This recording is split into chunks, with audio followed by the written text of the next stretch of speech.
Hey, folks, you're listening to the Jobs Podcast. I'm your host, Tim Hendricks.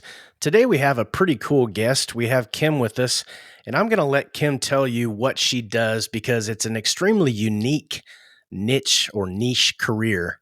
And if you're interested in working with students or in missions or ministry, this is an interview that you're probably want to save and make sure you listen to. So, Kim, thanks for joining me today. Yeah, thanks for having me.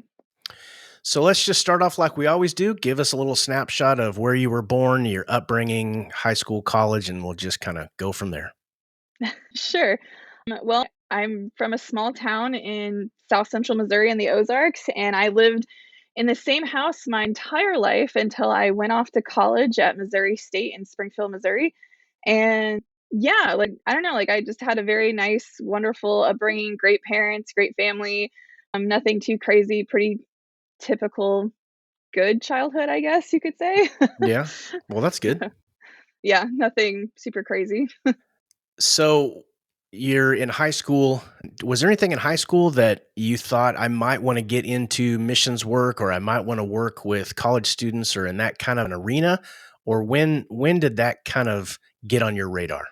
Oh, yeah, 100% no. I wanted to well, originally, I was really into astronomy, like space and stars, and Oh, cool. I had reached out to NASA to figure out what colleges I should go to or, what they looked for in their employees and everything, and so, yeah, I really wanted to go work for NASA, and very long story short, my brother and he's, 3 years younger than me, and we got really, really close my senior year of high school, and he was really good at football, and I told him if he lettered in football as a freshman, that I would go to every single one of his football games, and he lettered before Of course a he lot of did. people did. I know, he's so good. Yeah.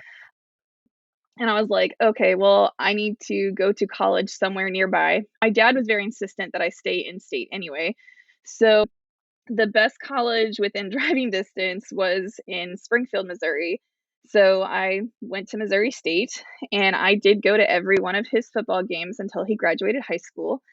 But no, ministry was not on my radar at all. It was very much like, "I would do astronomy, I'm gonna figure out my major at Missouri State."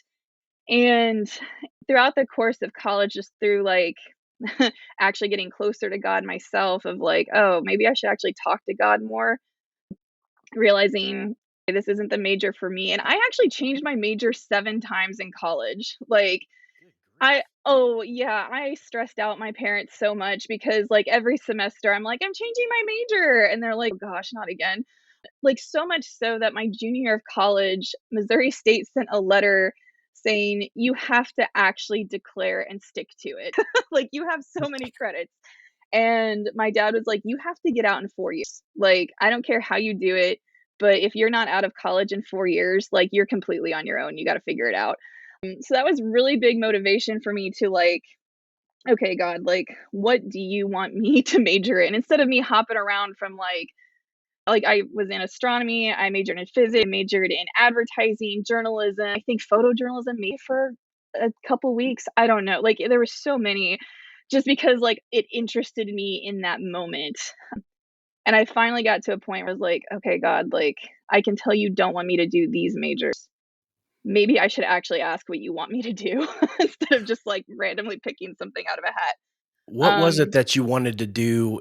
You talked about NASA, you've mentioned them a yeah. couple of times. Was there one particular aspect at NASA? I mean, were you wanting to be an astronaut or was there a certain job that you had your eye on?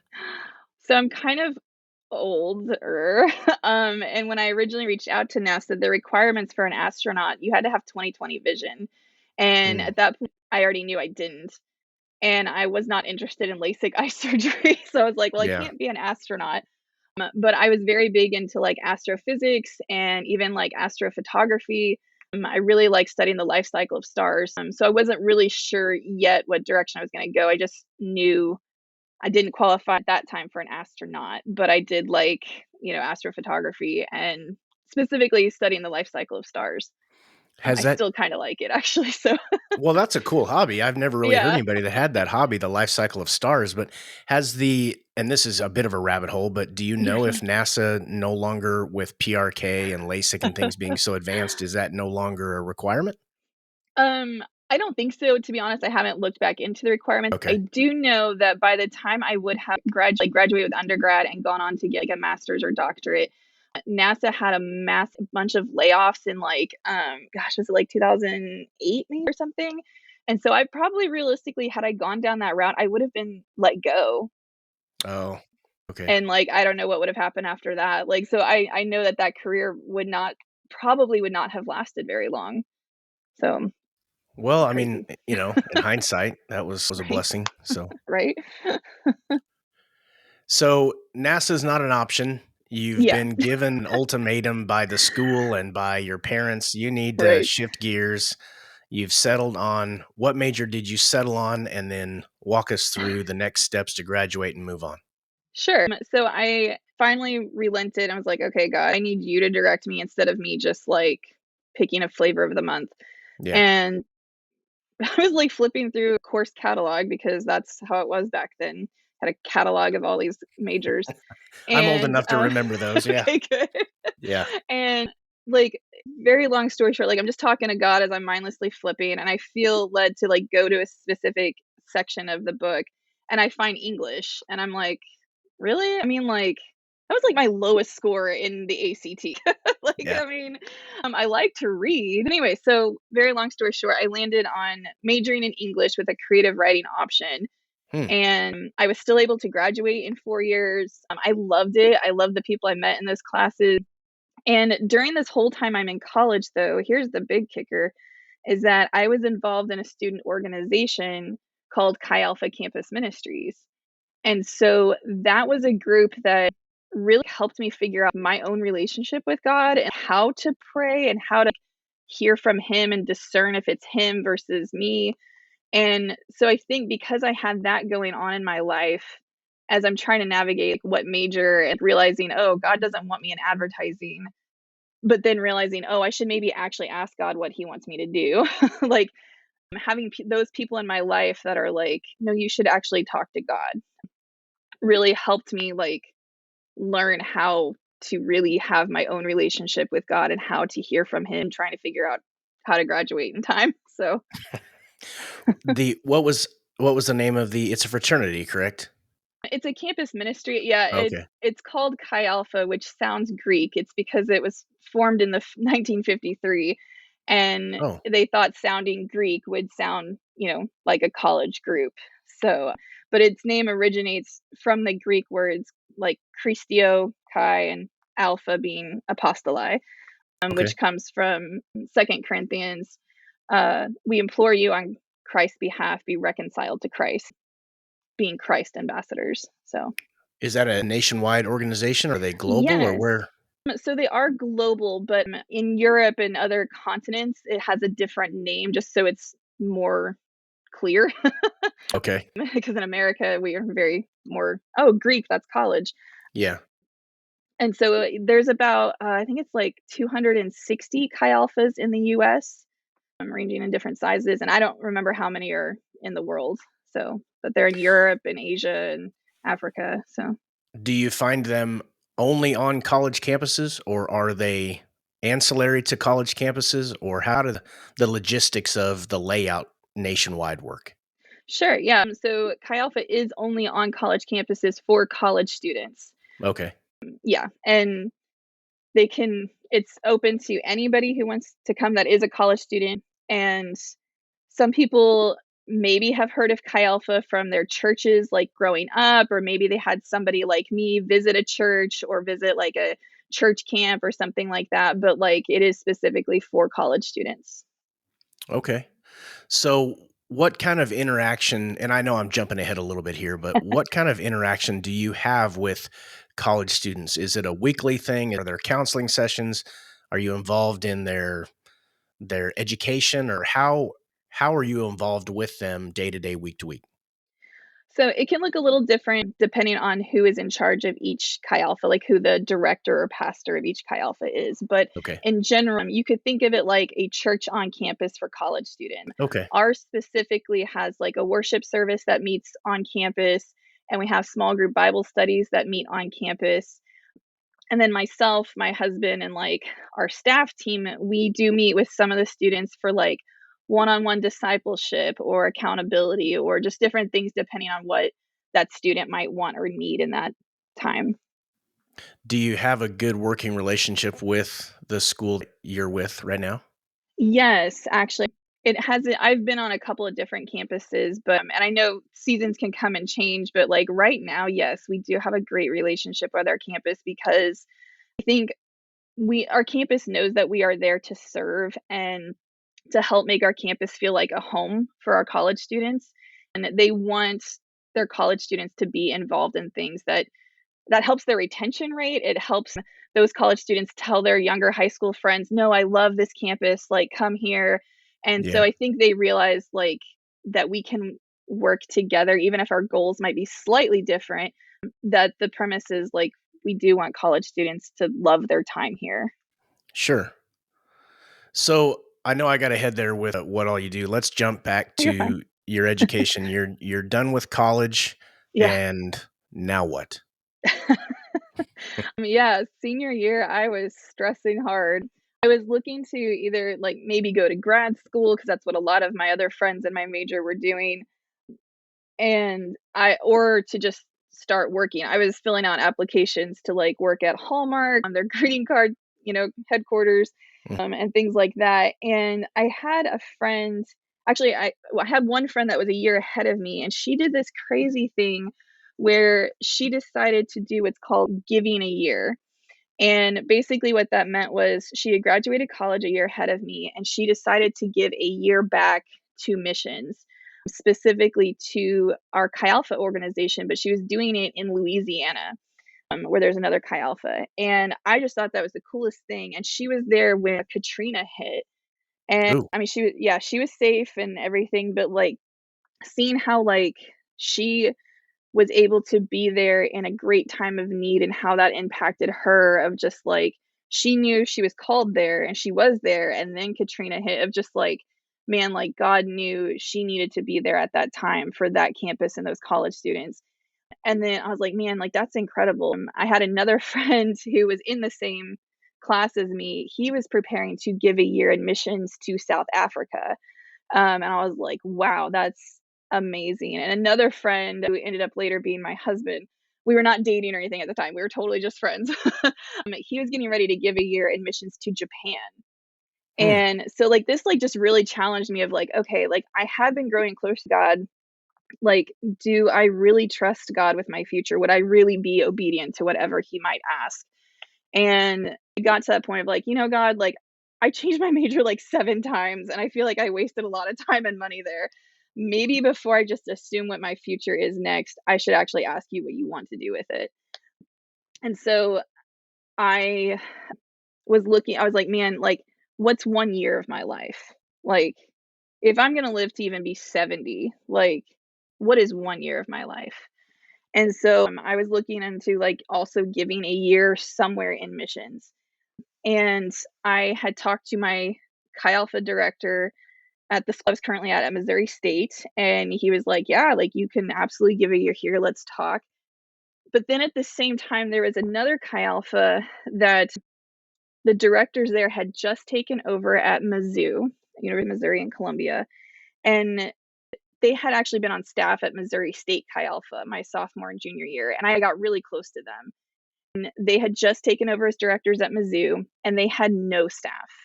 And I visited them, like, a couple times here and there, saw how they were doing, and I was like, "They are so stressed." Like, they are trying to do so much with so little, and, again, what's 1 year of my life to help them out while and then maybe somebody else will join them, and then I Hmm. can peace out. So, I talked to them and they were like, "Yeah, we can talk about it. Let's see, like, what's possible and blah, blah, blah." I interviewed with both at Mizzou and Missouri State.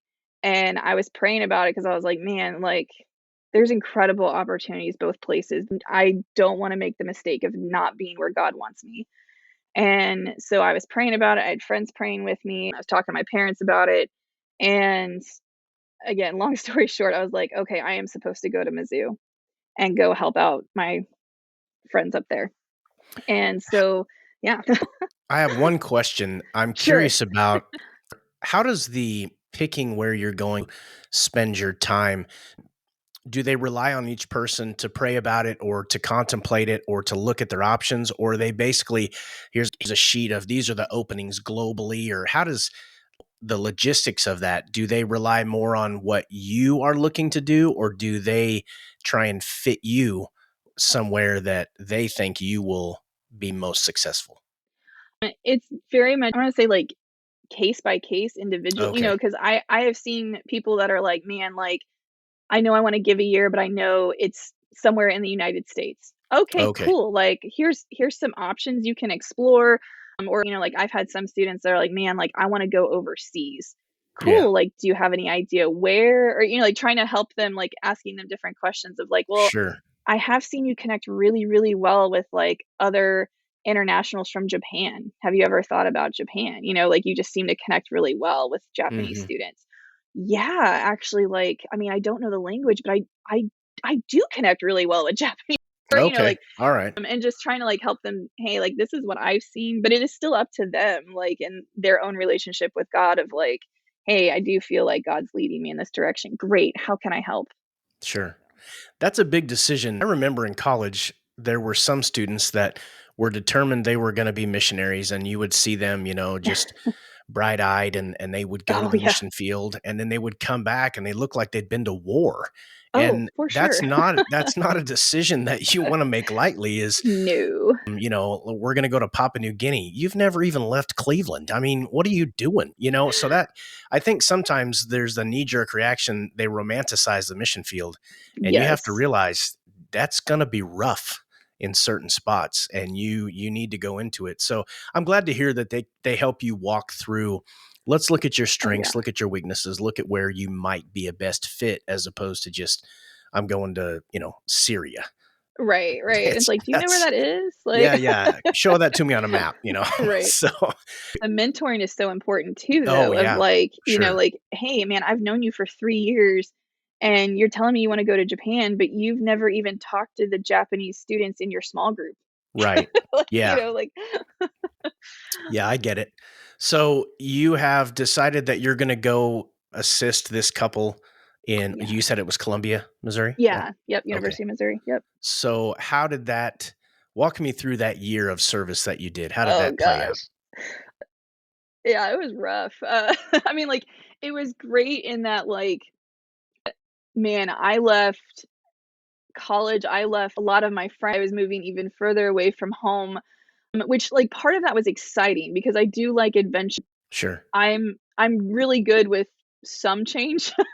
Yeah. And so move up there and my now boss is like, hey, here's what you're gonna do, and I'm like, I don't know how to do that, and he's like, yeah, figure it out. I'm like, oh my gosh, what? I mean, Welcome to there the was real like, world. right, pretty much, like there was some like guidance and some training, but there was also like a lot of, yeah, I'm trusting you to figure this Hmm. out. And there was like so many tears, so many, I hesitate to say fights, but I mean, there was like tension and it was hard. And, but at the same time, it's really good because I was being challenged in every way of my life, Yeah. which I was good with, like, I mean, maybe not in the moment, but like ultimately I was good with. Um, yeah, it was just like, wow, this is really hard work. And especially like, okay, I'm now working and serving college students, but I am not a college student. And so on the one hand, I could still have a college student lifestyle, like staying up late, hanging out with them. Like I was, single and had no other friends. And so here I am, like, yeah, like let's, go drive around to like this random big tree in the middle of nowhere at like midnight. That sounds great. Sure. Having these fun adventures. But then at the same time, like, oh, I don't have to study for a quiz. I'm not stressed about midterms anymore. So like it was weird figuring out like that next level of like, well, then who am I now? Because I'm not a college student, Mhm. but I am still hanging out with college students, but I'm also supposed to be, like, in some way a spiritual guide to them. Yeah, so it was hard. That It took a is lot of adjusting. that's a big shift in gears for a lot of people when they leave school. You're so used to having this structure around you and people saying, "Here, do this, do this. This is what you do next." And then you get into the real world and it's, "Oh, shoot, they're paying me to do this and Right, I have to figure out how to make it happen." And right. there's nobody guiding me along because I'm getting a paycheck now. It's up to me to make it happen. Yeah, And then you add to the fact that you're learning that while also trying to learn how to be a mentor for people that you can still see. You could probably still relate to them a little bit. It was only 4 or 5 years prior that you were them, right. but you have 3 or 4 different growing pains going on at once. Oh, yeah. So that's a lot to soak up. Yes. How did the year let's look into the year 6, 8 months into it. You've got your legs about you. You're kinda everything's kind of falling into place a little bit. How did it How did it move towards the end, and then what was after that year? Well, yeah, I'll fast forward to, I guess, like, about 8 months of, okay, like, I'm starting to find a groove. I'm starting to, like, yeah, like, get my feet wet and kinda like, okay, like, "I can there's do still this." yeah, and there's still good Yeah, days and bad days, but, like, sure. okay, like, it's okay. I'm growing in confidence and figuring this out. And in that time frame, I was just like, "Well, okay, so what is next then? Because I think I figured this out." They still don't have anybody else joining them, and I'm like, "I can't leave them in the same spot. They can't," and, like, we've grown even closer, and, I was just like, "God, like, this is ridiculous." And even I should also say there was one other girl that joined them on staff, and she was my roommate, and she had said she would be on staff with them for 4 to 5 years, but she did not do the best with her job, and she quit very abruptly. Hmm, And I was like, "Oh my gosh, you know what? I can pick up her commitment. hmm, Like, I can do this for another 4 years. Like, I'm figuring this out. I'm not gonna leave them in the same position that I came into, like, because I just feel like that's wrong." right. Like, "Oh, hey, I came to help. Oh, bye." Like, leaving you in the same Yeah, place.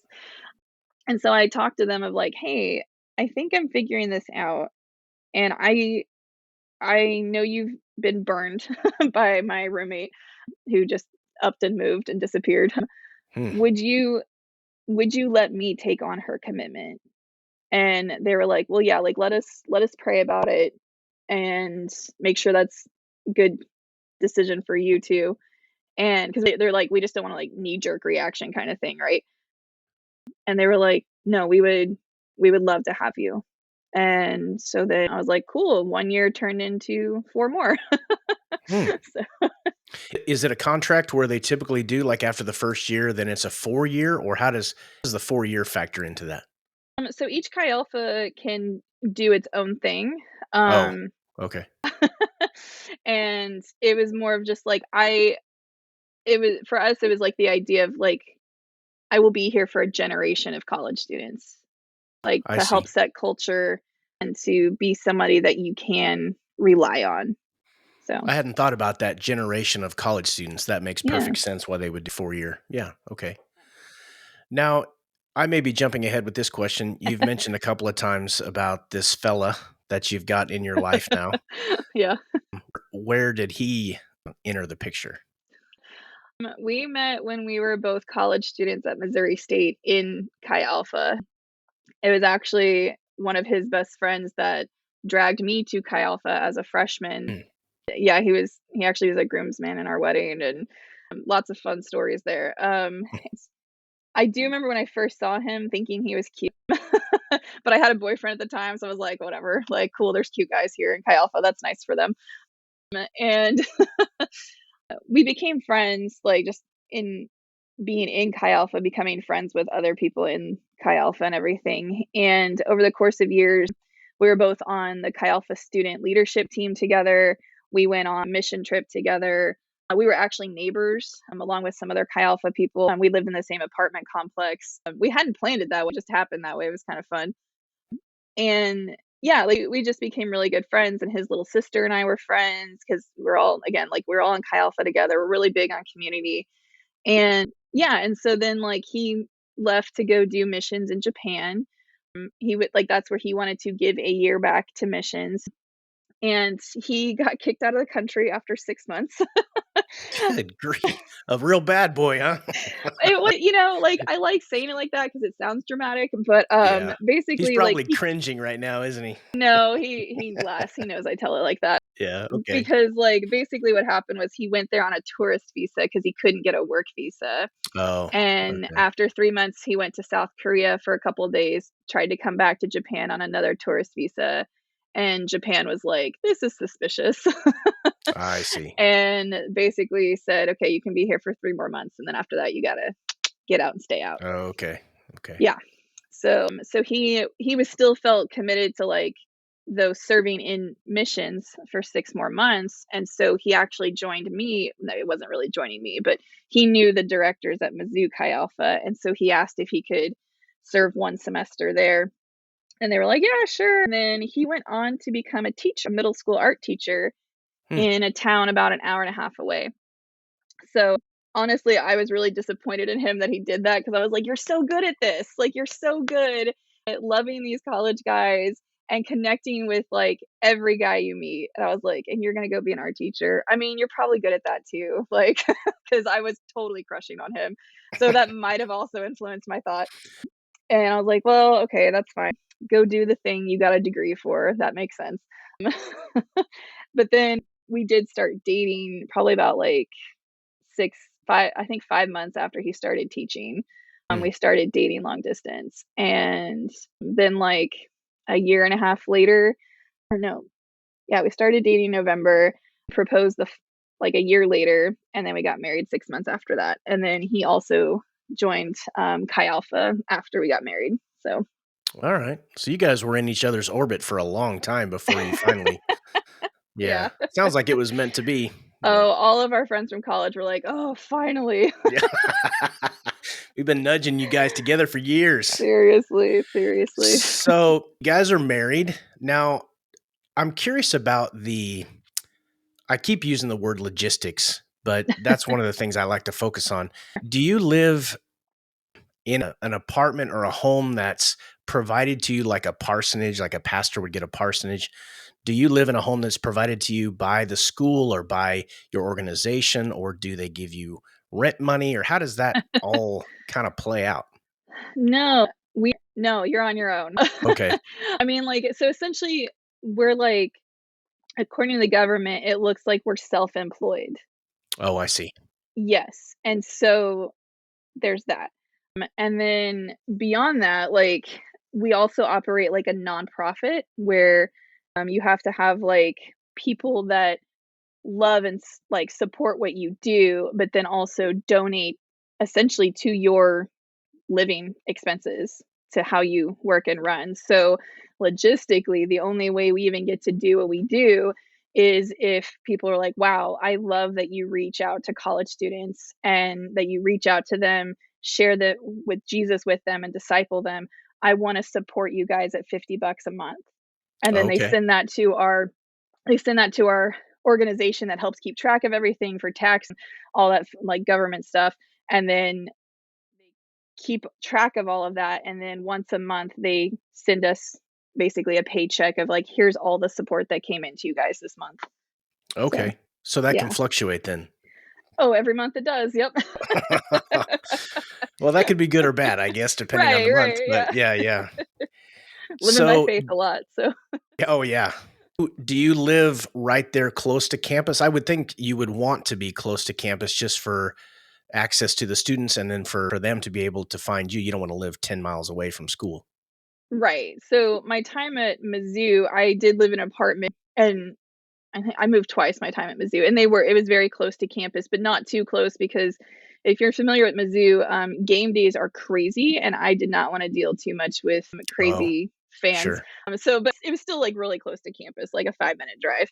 Okay. And then where we're at right now, which is in Cape Girardeau at Southeast Missouri State, the first place we moved to was a duplex, and it was like from we weren't familiar with Cape Girardeau, so we're just kind of looking at maps of like, yeah, like that's like it's like a mile and a half from campus. That's fine, but it was in a really bad part of town, but we didn't Mm, know that at the time. So, but we were saving up for a house and everything, and so then after living in the duplex on the bad side of town for a couple of years, we were able to purchase a house, and so we are now about. I mean, we're like 3 miles from campus, but like it's super easy to get to. okay. Your days are probably, I mean, you might have dedicated office hours or dedicated access time. You can find me here at these certain hours these days of the week, but you're probably on call quite a bit as far as, students. I go to bed early, but my kids, they're not even college students and they're up way past midnight, which now at the age of 50 is completely foreign to me. But I saw the sunrise many times in college. So Oh you yeah. probably are a 24/7, 365 kind of a. Yes and no. When I was single, yeah, that was totally fine. When I got married, my director at Mizzou, he and his wife, like, were and still are amazing mentors in my life. So he was like, "Hey, you're about to get married. You have to put new boundaries in place because Ah, your husband comes before ministry." yeah, And I was like, "Oh, I mean, yeah, that makes sense." And he's like, "No, no, you need to actually like think this through." And he's like, "It's okay if you're not available after midnight. Like, it's okay." Because like they have to have community and they have to rely on not just you because when you leave or if you fail them in some way like because you're not available at 3 a.m or whatever, mhm. like they need to know how to function without you because Yeah, their world is not you. yeah, Like they don't need to worship you, they need to worship Jesus, they need to rely right. on Jesus, not you. And so like that kind of like messed with my brain in the best way. I was like, okay, no, that makes sense. Like I just haven't really been confronted with that. And so that helped me develop boundaries. And so even now, like I am 40, but I've also been doing this for 18 years. And so Yeah, my phone goes on do not disturb, like at certain times. mhm. And, my college students have learned, oh, if Kim's not available, they can reach out to their small group leader, who is most likely another college student or other college students in their small group. They at this point, they kinda reach out to me like, "Oh, I'm in a lot of trouble, I need mom." Like, I need my college mom now. So it's like, okay, like, yes, that emergencies, yes. That's a good Absolutely. skill. That's a good skill for people to learn, though, is sometimes there's not anybody there and you have to figure it out by yourself. Yeah, And, it's good to have friends and everything, but you can't have the expectation that everybody else's world will come to a halt when you need it to. right, it's part of growing up, Yes. and that's a lot of what we have to teach them sometimes. Plus, too, that's not fair to your marriage. And I don't know if Right. you have kids. I do, I have a 9-year-old girl and a 5-year-old girl. Right. So you have a family and your husband and you both need to make sure that that is healthy and growing correctly as well. So there needs to be a balance. But I can see that being a tough change to make. Yeah, and I'm really glad that, my friend, his name's Tom, and Missy, that they told me that like as I was getting married, preparing for marriage, of like, hey, you need to start thinking differently. Hmm. Because then, like in having kids, like I mean, I had to start thinking differently again. But I think it's also important. I mean, like I don't know how much you or your listeners know about just college students in general and like the way demographics are shifting and like all this stuff. But I think it is super important for college students to see what a healthy family looks like and that that is boundaries and that's like hey in my life god 100% comes first and then my family and then ministry like that's Sure. sorry guys my kids come before you sorry not sorry. Well, So yeah, you shouldn't have to apologize for that. And yeah, in a world where divorce is it's just a almost an emotional decision. I'm just going to get divorced now, or I'm yeah, just going to, the it's examples of a hard and I healthy don't want to do marriage. it. Yeah. The examples of a healthy marriage that, yes, they've had brutal times, they've had awful times, they've figured out a way to make it work because they're in it together. It's getting harder and harder to find those. And so to have young people that are in a very stressful growth time in their life to see a good example of that. I mean, you can't help but clap for that. So, what do you like most about your job? And on the flip side of that, what do you dislike most about your job? Oh man, I could probably just start crying thinking about it, about what I liked, not what I disliked. Right. Okay, Um, good. I'm glad you I clarified. mean, like there is nothing like, yeah, I probably will cry. Watching a student give their life to Jesus Yeah. and actually like getting what that means, like not just like an emotional, oh cool, like everybody's excited. Yeah, I want Jesus, but like actually like recognizing he's changed my life. Mhm. Do you get to follow students? Do you keep in touch with your students that, from 15 years ago? Do they still reach out to you periodically and you kind of get to see them grow up?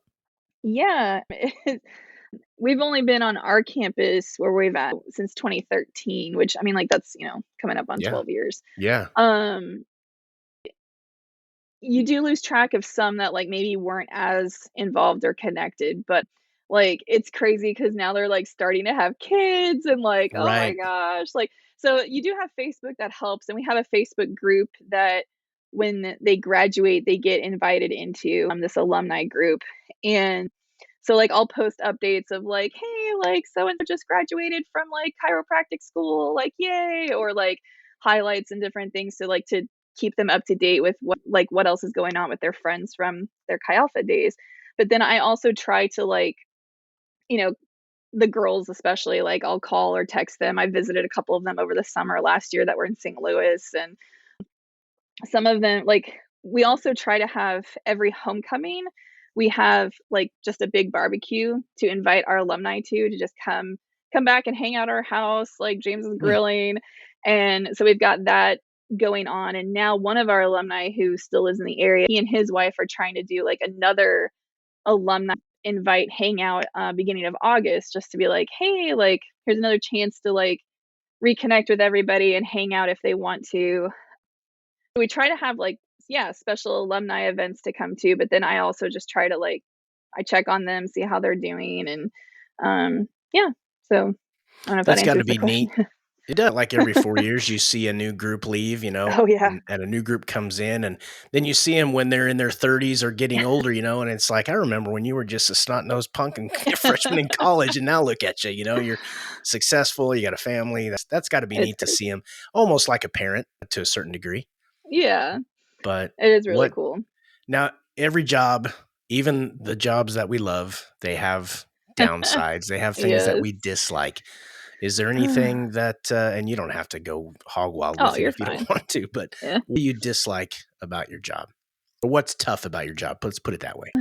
It's tough, like, we do have oversight, and we do have, like, authority over us, which is great, and I think that's super important, for any organization to have somebody that they are accountable to, Sure. and so that part I'm fine with.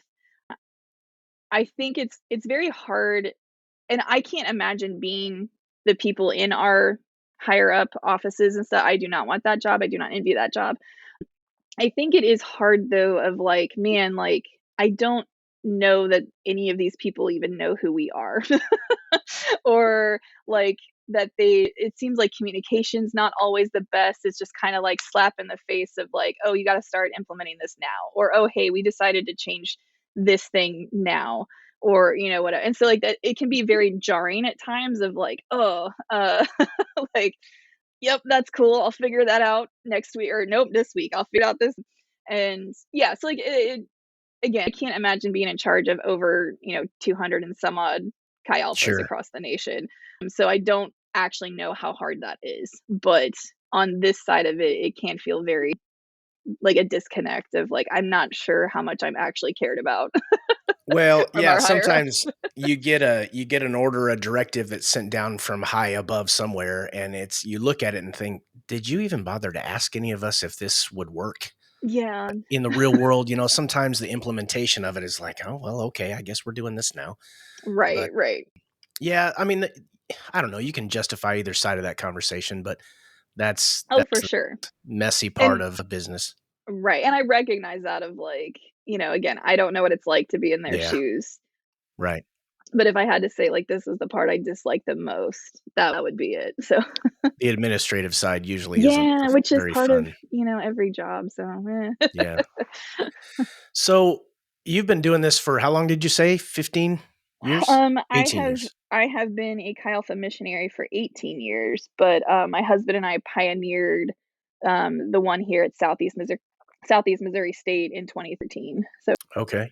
So, what does the future look like? Where I don't know what your next step is. I mean, you're right in the middle of this. It sounds like it's going well. It's being productive. You're doing a good job. What's next? to keep on keeping on. Okay. No, I mean, like, I feel like there are a lot of jobs that, like, okay, you get this and then you strive for this. Like, you want this promotion or you have this next tangible thing to aim for should you want it. And I guess to some degree, like, we do have that in Chi Alpha. Like, right now, like, my husband and I are Chi Alpha directors, specifically for our campus. And, there are things like state directors and area directors and, like, other and then being in headquarters and all that stuff, but I don't want those things. Like, Right. I love my college students. I love my campus. So I'm very happy being here. Like, I wanna stay here. I want take SEMO Chi Alpha to continuing to grow in a healthy way. We recently bought a Chi Alpha house, and that has been a massive project and way outside my comfort zone. Oh my goodness. And like my husband and I are like, we're here for a long time. Like we want, make this house a blessing, to our campus, and we want to continue to figure out better ways to serve our campus. And yeah, so that's what's That's a next, big I guess. that's a big project. Yeah. Oh, What's it's wild. this this question I'm struggling to find the words, but let me mumble through a question and hopefully Sure. you'll see what I'm trying to ask. When I look at college students now, Hmm. and I think about what I was like as a college student, I'm Gen X, and Yeah. there's always generational differences. And this isn't Oh a, yeah. I'm not slamming on any generation that they all think the one behind them is an idiot. And then come to find out they're not that bad. And, it's just Yeah. as you grow up and realize, well, they kind of had the boomers got some things right. So, you know, that's never going to stop. But if you're older, what have you seen in students that has changed maybe for the positive, and then also things if someone wanted to get some advice from you about Mhm. how to be successful in college today, what's some words of wisdom that you would share with Sure. them? So I that's one of my other side hobbies is I love studying the different generations. And yeah, so you're Gen X, I'm a millennial. My college Mhm. students are Gen Z, and my children are Gen Alpha. So surrounded by a hodgepodge of fun. So That felt sarcastic when you said. no, honestly, it is so funny because like I have to like I've got my own slang that my staff makes fun of me for when I say certain things. And Yeah, my husband are like, "What?" Like, and then like my college students will say things that my daughter is like, "Oh my gosh," and then she'll say slang that I'm like, "What is that?" Like, "Oh my right. gosh, where did you learn that word?" I'm still trying to And bring I wanna bring fleek back. That's the word that I oh, use with my teenage boys, and I don't even know what it means, but, so but it was fun transition, because when I did start Chi Alpha, I was still ministering to millennials. It was just like, my, younger millennials. And right. each generation has a marker, like a defining moment for them. And for millennials, it was 9/11. And so like you have like your older millennials and younger millennials. And so my husband was a freshman in college when 9/11 happened. I was a senior in high school. And so like it blows my Gen Z students' minds when I can tell them what life was like before. And so, but yeah, like, so you've got Gen Z who, they're very dependent on technology. They also don't want to be. Like, they're Really? aware, yeah, like, they're aware that it's an issue, but they don't really care enough to do something about it, I like, see. Alright. because it's the only like, they've literally it's been in their life their whole life, like, I think smartphones came. Oh, Yeah, go I ahead. think Gen X was probably the last generation that knows what it's like before the internet and then after the internet when, you know, Yeah. I I mean, mean, I older remember millennials, like, I oh, remember yeah. not Sure. having internet in my house. I A remember phone on the having to wall. share a landline to connect to the Oh, yeah. internet. Oh my Yeah. gosh. Dial up. Oh, We're old. PTSD from that sign or that noise. Yes, and then someone would pick up the phone and then it would disconnect. Oh, yeah, No. yeah. Yeah. Sorry, I interrupted you. You were No, saying. you're totally fine. I love generational conversations. Yeah. Yeah, so but okay, so millennials had 9/11. Gen Z has COVID. Mm. And so I have my older Gen Zers that are one way and my younger Gen Zers that are a different way. And it's very interesting, and we, like, had to walk through our staff, who most of them are older Gen Z anyway, but they were like, "Why are these guys so much different?" And I was like, "They are in some ways and they're not in others." And a lot of them had there for a while. I think it's starting to get better. But there for a while, we had some college students that were very, for lack of a better phrase, socially inadequate. Hmm. And because, like, COVID happened, their freshman and sophomore year of high school, where, like, and they were still kinda cleaning up the mess of it their junior and senior year even. So, like, we were dealing with a lot of college students for a while that never had a prom, that never had homecoming, that, didn't go cruising or didn't, like, didn't have awkward breakups or, friendship betrayals because you like my crush or, like things that are typical rites of passage in high school development. And so they come to college not knowing how, or knowing even less how to have a confrontation with a friend or how to tell, no, I don't want to date you anymore. Or, just like these basic things. Like I had to deal with one college student that tricked another friend in a three-way phone call that I was like, I didn't even know you could do that on a cell phone. Like, Is I'm that what sorry, it what? is? Is it because the communication was all electronic, and so when it's done in person, they struggle to handle that? I think they just struggled in general to have it, like Okay. much less, in person or over Okay. phone. But the newer thing I have just learned is that I got used to texting my college students because that was what they preferred. I don't have Snapchat. I do have Instagram and Facebook. They don't like Facebook. But I was like, I'm not doing Snapchat or TikTok like that. That can be theirs. I noticed in the past couple years that the texting hasn't been like it just hasn't been reciprocated as well. And what I learned is that they get so many notifications on their phone that you're just another notification and it gets lost.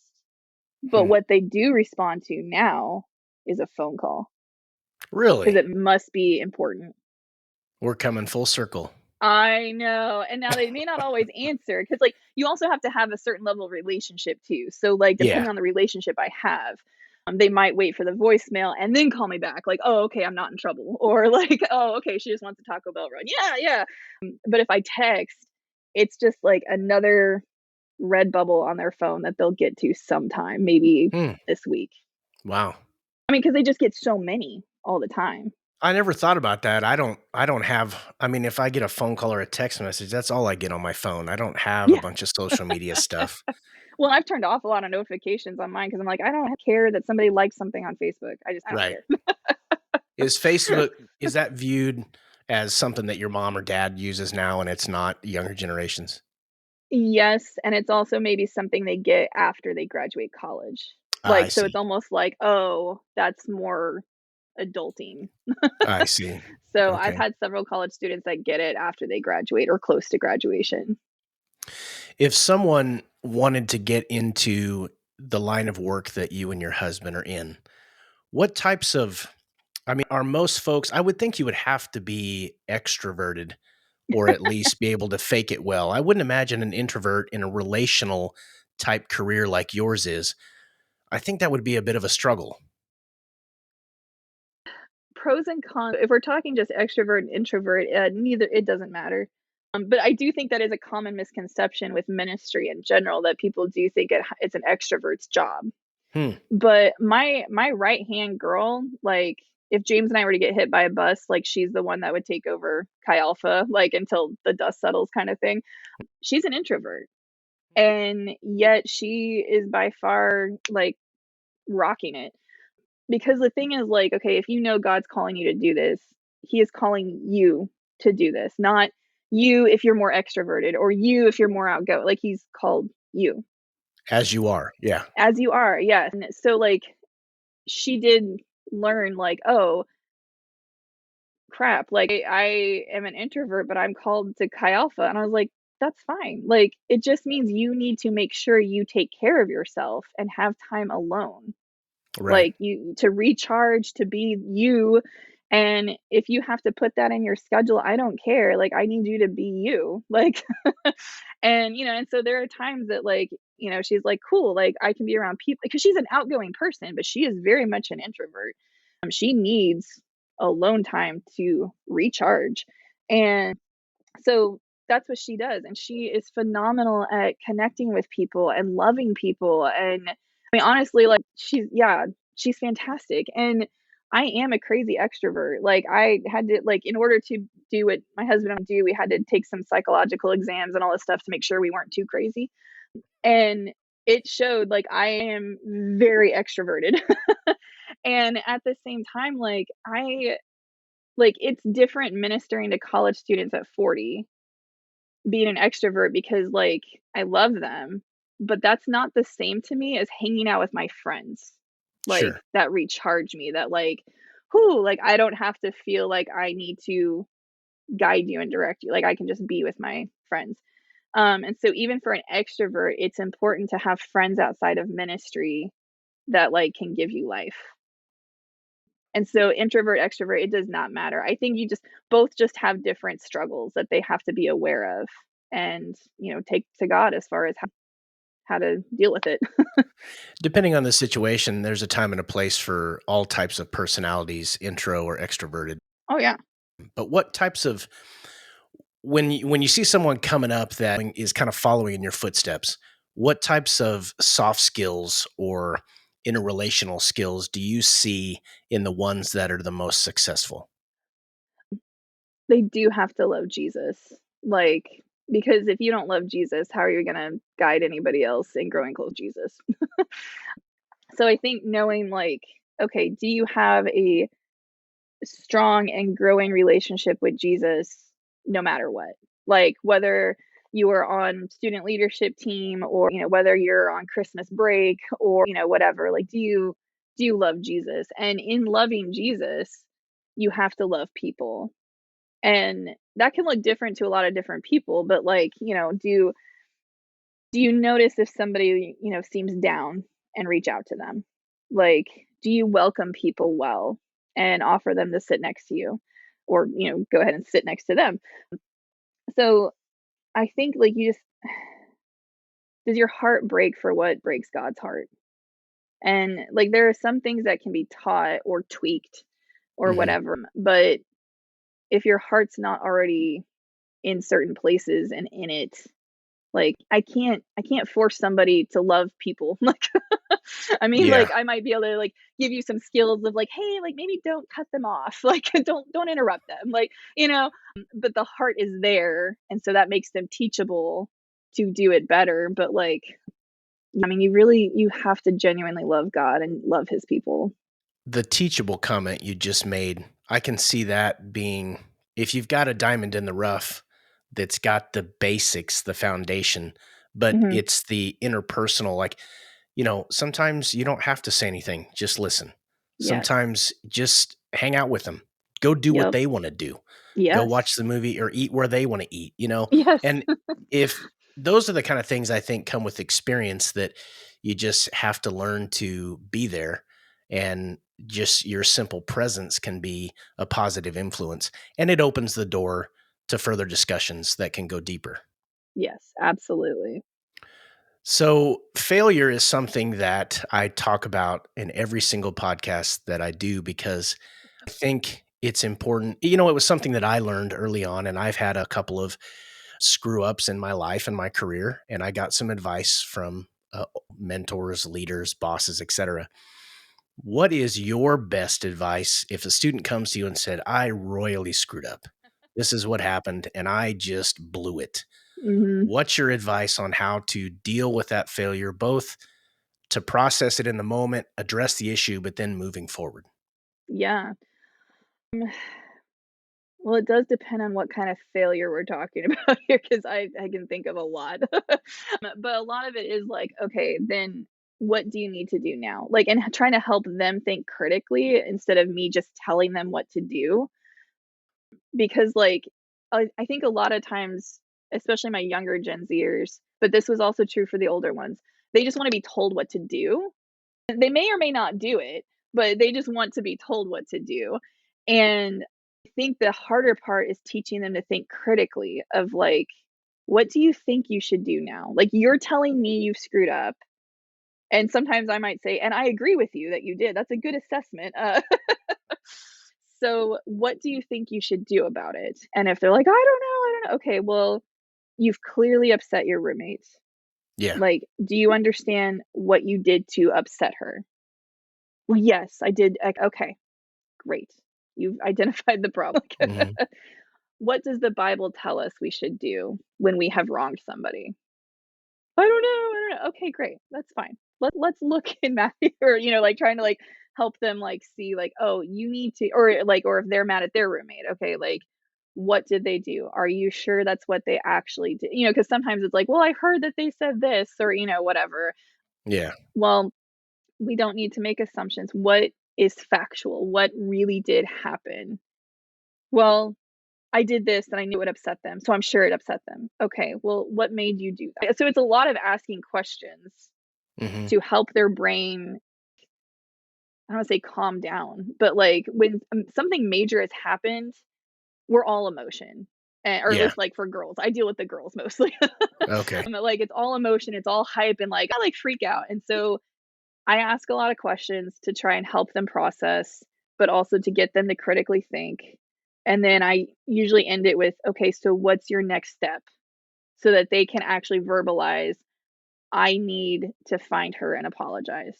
Great. How are you going to apologize? Like, because sometimes, sorry, like, like, Or I'm okay. sorry, but yeah. Well, Right. that's Or not I'm sorry really an that apology. offended, or, I'm sorry you took it that way. I'm Like, sorry you made me treat you that oh, way kind of a thing. right, Yeah, it's like, right. I good grief. apologize. No, no, Yes. that was kind of, So you're trying to help them develop the skill to get through the noise, to yes, get through the just the static and get to let's look at this logically or yes, sequentially. And then how would you like to be treated if you were on the receiving end of the wrong? absolutely. I mean, Do you find sorry. that that works a lot of times, or is that a struggle to get them to see that? 50-50. I Oh, okay. think, well, because, like, they're not used to doing that. And so, like, it's a new muscle they're having to develop. And sometimes they're just like, I don't know, I'll just figure it out tomorrow. Oh, okay. Okay. It depends honestly on how teachable they are, how much they actually want to grow. Mhm. And I had one girl, this is an older Gen Zer, but she was like basically freaking out because she's like, I need to break up with my boyfriend. And I'm like, okay, what makes you say that? Even though in my head I'm like, "Oh, thank God." But I'm like, "No, no, no.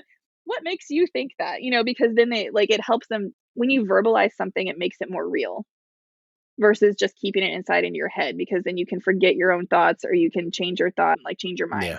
But to verbalize it where somebody else can hear you makes it more real.